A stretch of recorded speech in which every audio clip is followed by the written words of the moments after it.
Hey guys, Matt here, Rec Brewery. Happy Homebrew Wednesday. It's been a minute. Some things have happened, so I figured I'd came up and go ahead and talk about a few things that have been going on. Brewed a couple of beers over the last couple of weeks, and this here is the wrecked apple pie. The keg's almost gone. I brewed this for NHC, mainly just because I wanted to get some feedback from the judges. Didn't expect to win any awards or anything, but I just wanted to see how it did. The head didn't really hang around. This one did it. Carbonation is actually a little bit low, so I wonder if I turned down the keg on this. But anyway, it's crystal clear, and it still has that very pronounced apple aroma to it, which is exactly what I was going for. This is kind of supposed to be like an apple pie.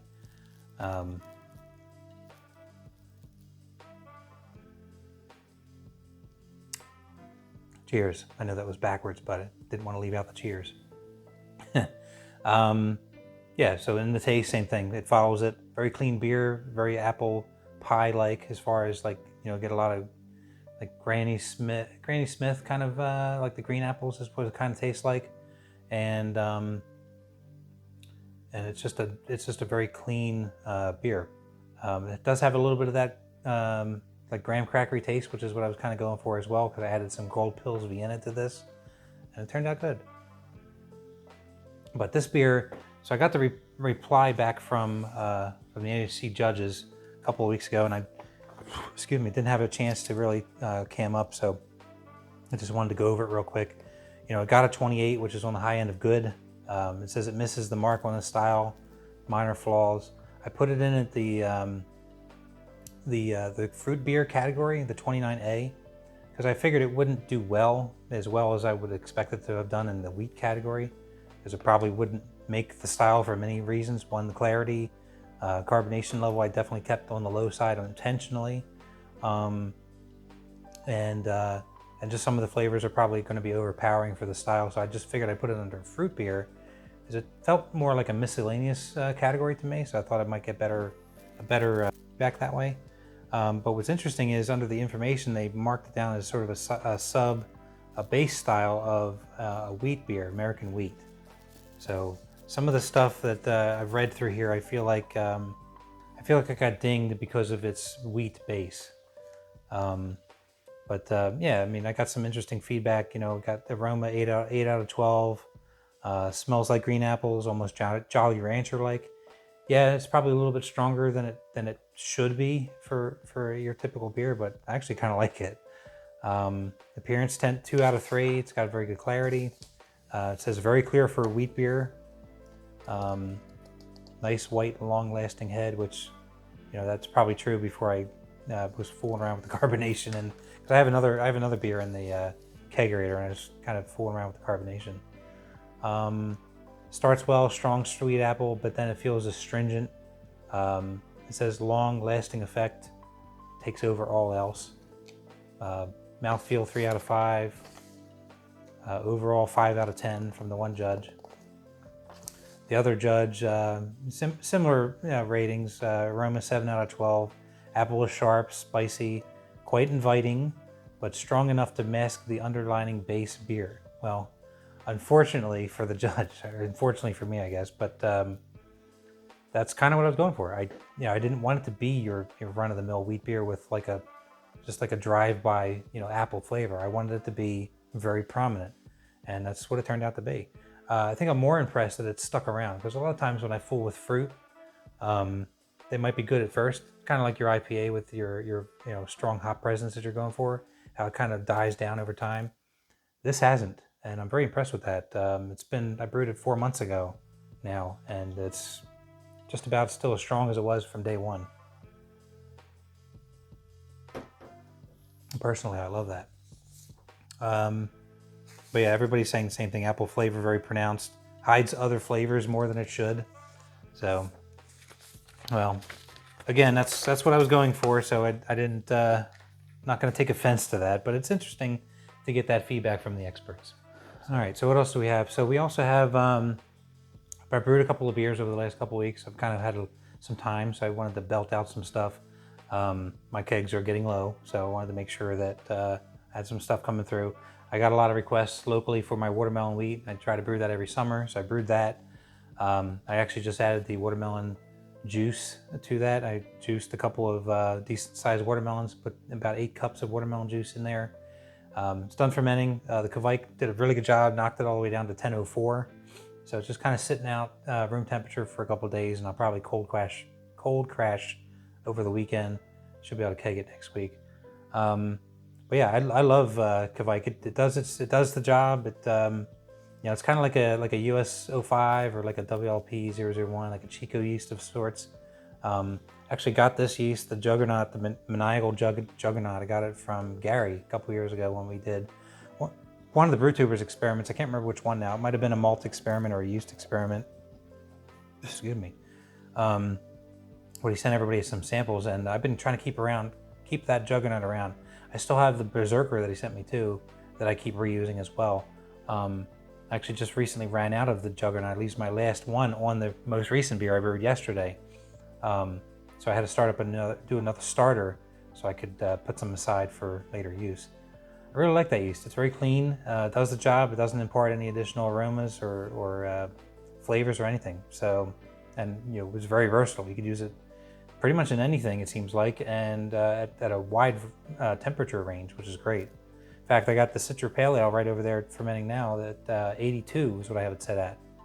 It's just bubbling away, and the yeast is happy as can be. So, but that Citra Pale Ale that I brewed, so I brewed that a couple of years ago originally, and mainly Citra. I've also used some Cascade in it, and it was a really good beer. Very basic malt bill. I believe it was 2-row Vienna, maybe a little bit of Munich, or no, maybe it was Crystal 40 or something that I put in there, just to kind of round out the malt bill. And it was a great beer. Did really well. A friend of mine really liked it so much. It was very grapefruit-like, and he liked it so much that he's actually getting married next week, and requested me make a batch for his wedding as like a wedding gift. But we wanted to change the profile of it a little bit, so I'm going to call it the Ruby Raider, trying to give it a little bit of a color to it. So basically used a similar malt bill that I used on my original Citra Pale Ale, but I added this time in some Red X. The idea here is to get a little bit of a red tint to it without making it too dark, because it's still it's a pale ale, and I didn't want it to look like a red, an Irish red or something. The SRM in Brewfather, I believe was 9.3. And looking at the sample that I took when I was grabbing for the pH sample, I think it's okay. It may be a little darker than I was going for, but it's probably no darker than I would want it. So hopefully it'll turn out all right. The color may change a little bit when I'm done with all this, but it's mainly Citra and with a sort of an assist from Eclipse. So I got Eclipse in one of those 2-ounce cans in one of the hop boxes I recently got from Yakima Valley Hops, and I saw it, and I saw that online they talk about it doing really well with Citra, so I figured to give it a try. And so with those couple of changes, we will see what happens. So I have took a little bit of footage from the brew day. I'll go ahead and put that at the end of this video. I did get a package, so I'm going to do a separate video on this. This is from Brewers Hardware, one of the sponsors of the BrewTubers. Picked up a new toy to kind of mess with, and you'll see more of this on the next one. But other than that, that's all I got for today. So I hope everybody has a happy Rumor Wednesday. Hopefully I can put together a video sooner than later in the future and not go so long between them. And I'll talk to you guys later. Cheers. All right, it's a brew day. Making a Citra Pale Ale. Just mashing in now. All right, all mashed in. 60 minutes. Started on the timer. So again, this is my Citra Pale Ale recipe that I brewed a couple of years ago. A friend of mine really liked it, so he wanted to re-brew it for his wedding next year. So I'm doing a test batch because I wanted to see if I can get a little bit of a redness to it. So I added a couple of pounds of Red X to this and a little bit of carrot aroma just to see if I could get a little bit of that color without too much changing of the flavor. So this might be end up to be a little more malty than last time, but that's okay. So we're gonna call this one the Ruby Raider, and I believe a red beer normally SRM is somewhere around 12, 14, if I'm not mistaken. So this one is coming in around just a little over 9. So hopefully that'll be enough that it's not too dark, but it gives you a little bit of reddish hue. So we shall see. It's a bit of an experiment, but that's part of the fun of homebrewing. Alright, getting ready to measure out some hops. I've heard some good things about mixing Eclipse with Citra, so that's what I'm going to do for this beer. Shout out to our proud sponsor of Brew Tubers, Yakima Valley Hops. I got some Citra I want to use up from 2020. It's got a little bit left in there. I should be able to use most of that up today. And some new ones that came in through the hot box. We're going to do the Eclipse from that, and we have some Lupamax Citra that we're going to add into this as well. I'm going to add the Lupamax in later on, just to kind of get the most I can out of that. So more to come. This sample getting ready to check out the pH, and yeah, it's got a nice little reddish hue to it without being too dark. That's perfect. Gonna cool that down and check the pH on it. Looks good to me. Gonna make a new batch of Star Sand, courtesy of our friends at 5 Star Chemicals, sponsor of Brew Tubers. Gonna mix that up now. I like to make a new batch every couple of brew days. Keep everything nice and sanitary. Alright, boil's getting going here. I'm going to go ahead and turn this down.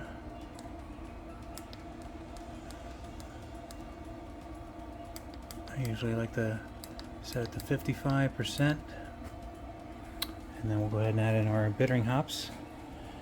All Yakima Valley hops. We're going to start off with a 1/4 ounce of Eclipse. It's our bittering charge. Everything else is going in much later. Oh yeah, I got a nice hop rate going there now. It'll calm down in a second. Gotta love it. That's why I love these big kettles. Plenty of room. Alright, 15 minutes left in the boil. We're going to add in our yeast nutrient Orthlock tablet. Straight in there. And another hop charge.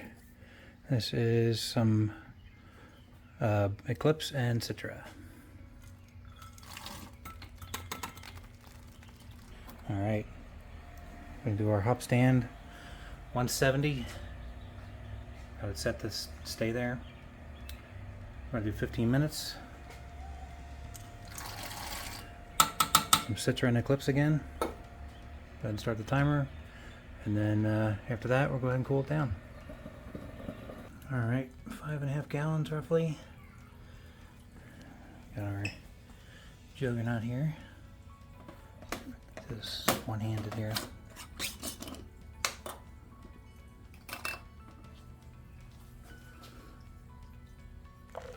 There we go.